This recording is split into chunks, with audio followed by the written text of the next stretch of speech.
Hey, how's it going? I've been watching some of the videos posted here, Sarahan and Walter's videos about the topic of prayer. And I believe their videos were posted in reaction to some who had been told by others, I'll pray for you. And they had taken some offense at that. And, it's like, offer to pray for me, no thanks. Sarah Hana took a balanced approach in saying, he'd just smile and nod, but he wouldn't say thanks. He said, well, I caught myself saying thank you, but, I'm not so derisive of the offers of prayer, at least not always. Allow me to explain.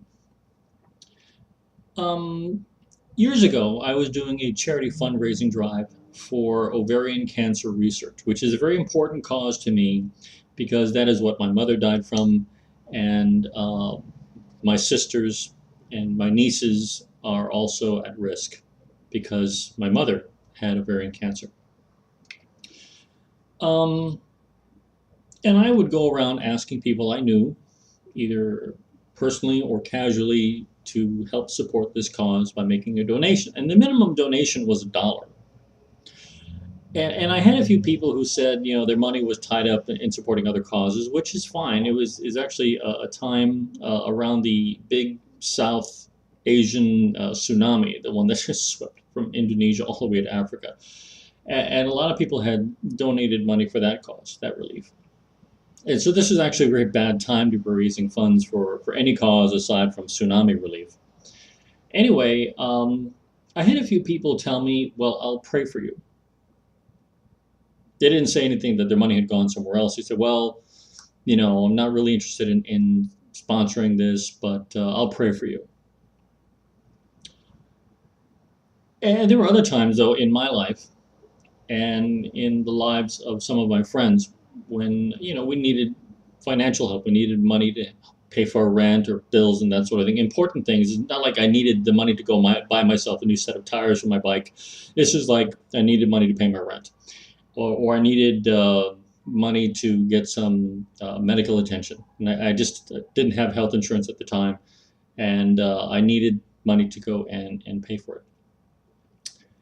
And I did receive some help from people, and eventually got the things did work out for me. But those people that I approached for help, who said, "Well, I'll pray for you."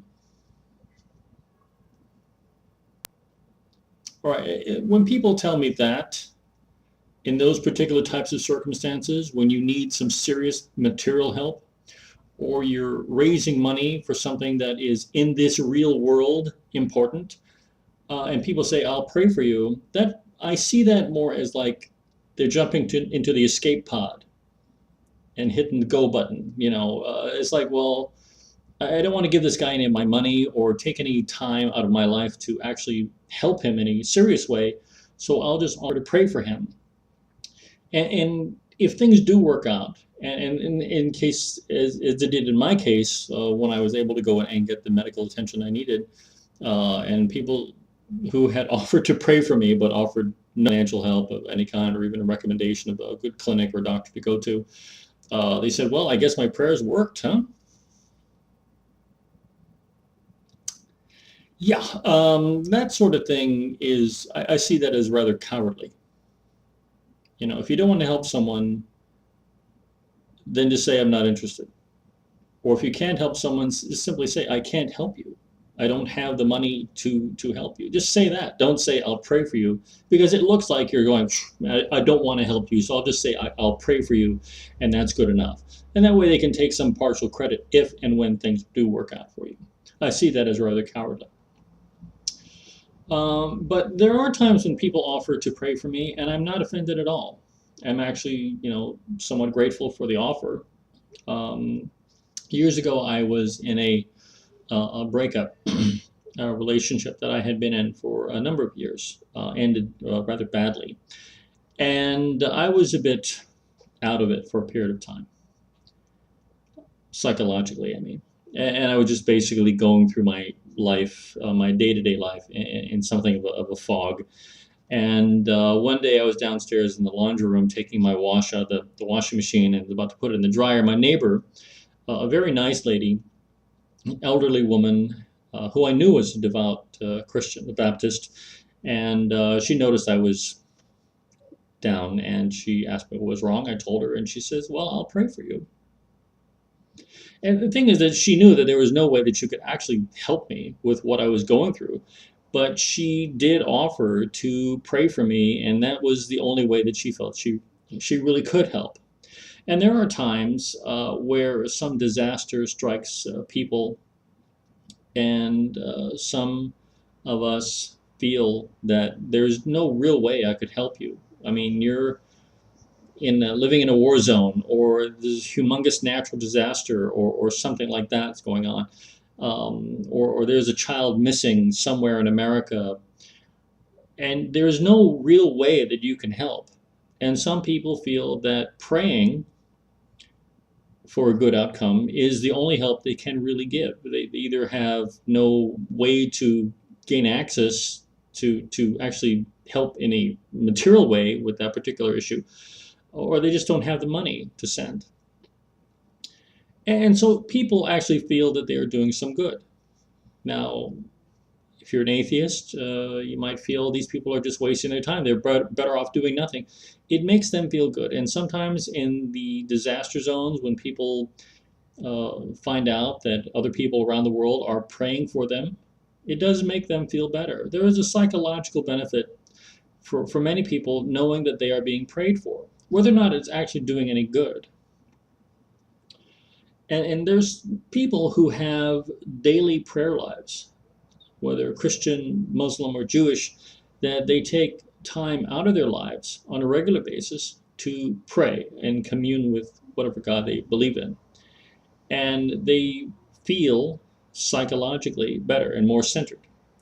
It's the same thing with people who are into meditation.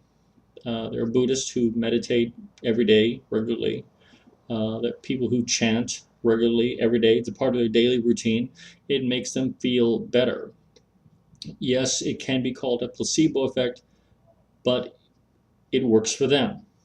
It might not have any benefit beyond that, but psychologically it benefits them. So there's no downside there.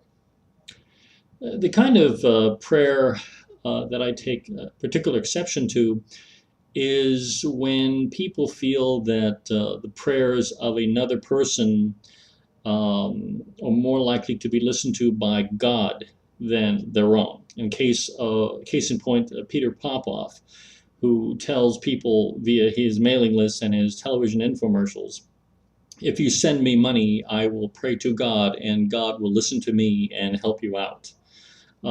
People who feel that their direct connection with God is not nearly as good as Peter Popoff's or Benny Hinn's connection with God, and so they send these people that this person will pray for them and God will listen to them, because God sure ain't listening to the person who's in trouble. And I find this particular kind of prayer, um, this offer of prayer, to be repugnant because, obviously Peter Popoff and Benny Hinn are not living the life like Jesus did, having no place to lay their heads. These people are living in friggin' mansions and driving expensive cars and living a pretty damn good life compared to the people who are sending them money.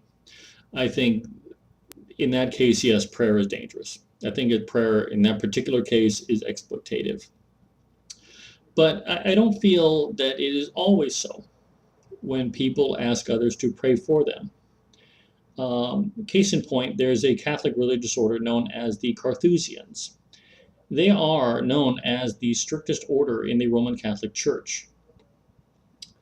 And the Roman Catholic Church is various religious orders. Some live in cloister part of the time, and the rest of the time work in the community. The Carthusians live exclusively in their monasteries, their charter houses, as they're known. And so these people spend their lives in prayer, study, and worship, and they pray for the world. Yes, they do sell things upon occasion. I think most monasteries support themselves. The Carthusians sell a particular brand of brandy. Not sure exactly what that is. And these people pray for everybody. and they give up all their worldly possessions. They don't even own the clothes that they wear. They don't own any of the things in their monk cell or their nun cell. And they have devoted themselves to trying to help the world by offering themselves up in the life of cloister, praying for the world, praying for peace, praying for the salvation of souls, and so forth. And while some people might think, well, these people are better off going to college and becoming scientists, well, not everyone can be. Not everyone can be a scientist. And in this particular case, in that particular instance, I think that people offering up prayers for others is, can be considered noble. So I guess I'm rather giving a mixed message here. I think when prayer is offered with a good intention, by the person offering it, then that's fine. I take no offense to that. When people say, "Give me $10 and I'll pray for you," well, but when people try to use it as a means to get out of actually helping you in some fashion, and there are people though that they don't like the things I say or the things that other people say, and they say, "Well, I'll pray for you." Well, when you tell me something like that, as far as I'm concerned, you can make a little voodoo doll and stick pins and needles into it, which is none. So I really don't see why people get so bent out of shape by offers of prayer. Yeah, sometimes It is, directed at you in the means of, I hate your guts, I'll pray for you because you're an evil atheist or whatever. I mean, in that case, yeah, it's meant to be offensive. It's meant to offend you, and you're allowing yourself to be offended. So basically, you're allowing yourself to be trolled. Congratulations. But that's all I can say on the topic. Anyway, you guys take care.